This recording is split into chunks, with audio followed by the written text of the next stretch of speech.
नमस्कार मित्रांनो, स्वागत आहे आपल्या छोट्याशा मिनी ब्लॉगमध्ये. मित्रांनो, सकाळी 7 वाजता उठल्यानंतर बाहेर बघितलं तर वडिलांनी भुईमुगाच्या शेंगा वाळायला घातल्या होत्या आणि दुसऱ्या बाजूला आईचा हरभरा रात्रभर भिजून ठेवला होता, तो काढायचा चालू होता.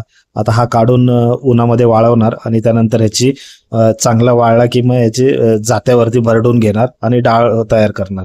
तर 8 वाजलेले आहेत. मी फ्रेश होऊन माझ्या रोजच्या कामाला निघालो.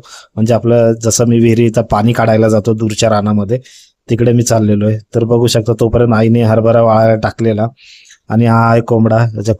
याच्या पायाला लागलेला आहे.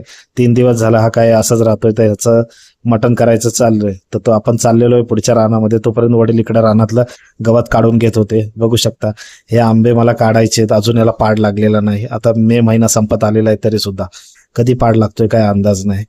त्यानंतर इकडे बघू शकता, इकडे आमचा भुईमुग होता. भुईमुगाच्या मध्ये आईने गवारीच्या शेंगा लावलेल्या आहेत, घरी खायला आणि राहिलेल्या विकायला आठवडी बाजाराला. बघू शकता किती प्रमाणात आहे. तसंच मध्ये आम्ही हावरी सुद्धा लावली होती. हावरी म्हणजे सफेद तीळ, आम्ही याला हावरी म्हणतो. तर एक झाड राहिलं होतं त्याचं, तर त्याच्यातून सफेद तीळ निघतात सुकून. बघू शकता अशा प्रकारे असतं ते. त्यानंतर मी आलो इकडे आपलं रोजच्या प्रमाणे मोटर चालू करून विहिरीमध्ये पाणी सोडायला.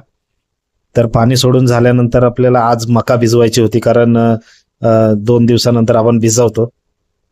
त्यासाठी पाईप कनेक्शन करून घ्यायचंय, कारण ह्याच कनेक्शनमधून आपण विहिरीमध्ये पाणी सुद्धा सोडतो. त्यानंतर पाईप काढले आणि इथे कनेक्शन करून घेतलं भिजवायसाठी मका. तर अशा प्रकारे पाईप कनेक्शन करून घेतल्यानंतर ही मका आपल्याला तोडून घ्यायची आहे भिजवण्याआधी, म्हणजे आपल्याला वजा घेऊन जाता येईल. तर अशा प्रकारे ही मका बघू शकता तोडून घेतलेली आहे, बांधून घेतलेलं आहे. आणि इकडे आलेलो आहे विहिरीच्या इथं वॉल खोलायला, ज्याच्यामध्ये आपण विहिरीमध्ये पाणी सोडतो. तो वॉल उघडा असतो, तो बंद करून घ्यायचा आपण, म्हणजे पाणी तिकडे आपण मोटर चालू केली तर पाणी इकडून जाणार नाही.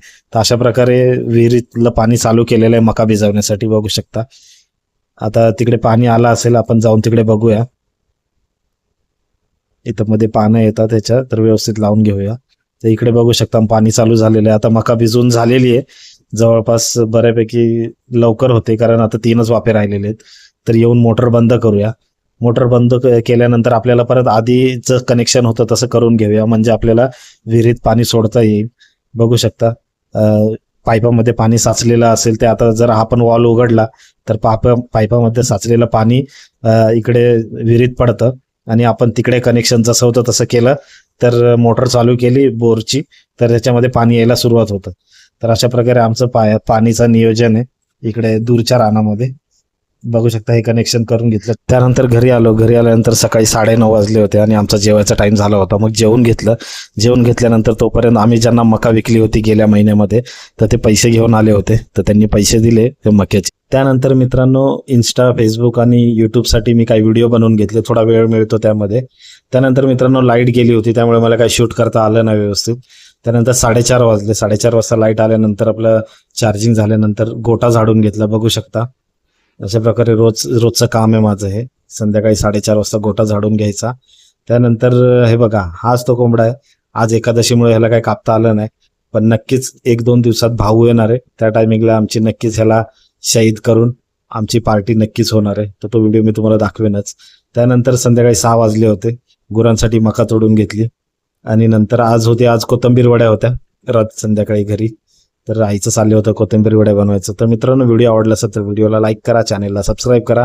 इन्स्टा आणि फेसबुकवरून बघत असाल तर फॉलो करायला विसरू नका. तर चला भेटू पुढच्या व्हिडिओमध्ये. Bye bye, good night.